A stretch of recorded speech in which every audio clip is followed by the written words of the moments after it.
So the traditional process for scrapbooking is what I think tends to get us stuck. And this is my kind of basic process where I'll take a picture, I'll develop the picture, I get them in the mail, I sit down to scrapbook, so I choose a photo, and then I choose the products, make the page, and then if there's time or space on the page, I'll add a few sentences of journaling. That was pretty much my traditional process up to about 2-3 years ago.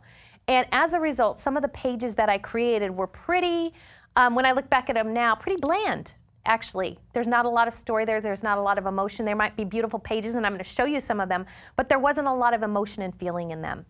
And to me, what I liken it to is go into the refrigerator at 5:45, you throw open the door, you say, I got to make dinner. It's got to be on the table 15-20 minutes, and you have to deal with what's there.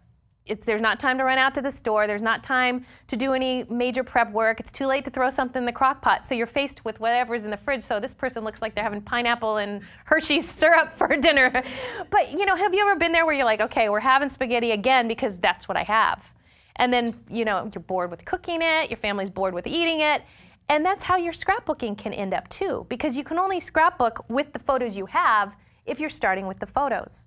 So the process I'm going to be talking about is, again, a different starting point that's going to get us out of the 5:45 dinner rut. So you don't have to make a meal plan on Sunday night, but it'll help you plan ahead while the rest of your life is going on. You can be mentally scrapbooking, and we'll talk about that.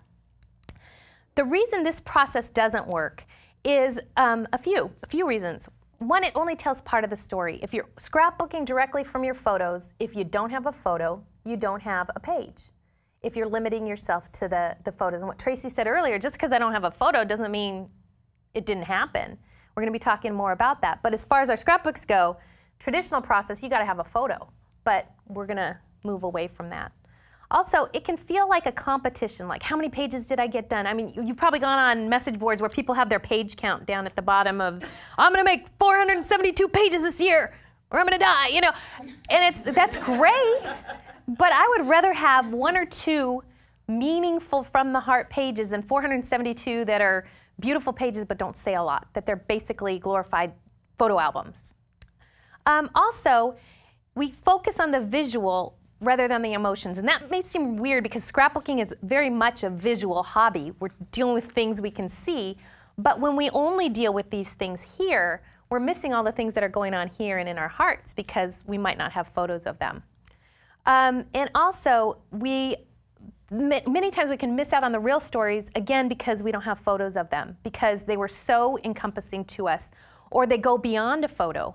They bridge time and space, and they might be a progression over time, or it might be the way 2 things came together that's impossible to even document in a photo, and they don't end up in our scrapbooks as a result.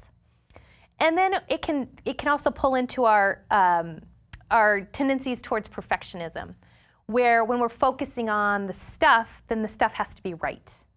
And I also think that when we're focusing on the outsides, then rather than the meaning, that we know there at some level that there's something missing and we try to make it up with more stuff on the page. Whereas when you have a real story, it stands on its own with nothing on the page. I mean, any of you could put those pages in your albums and they're going to be meaningful pages, and sure, it would be nice if you could put a title on and do this and play with the font, but it doesn't need it. Whereas a page that's kind of empty, it's like the empty calories, where you know you're hungry and so you eat the non-fat thing, but really you want the chocolate, and the non-fat thing didn't fill you up, so you go on and eat something else and you keep eating because you weren't satisfied. That's how I feel about scrapbooking sometimes when we focus on the pretty stuff. That's fun, and it's really can be very rewarding, but if that's all we're doing, there's something missing from our pages.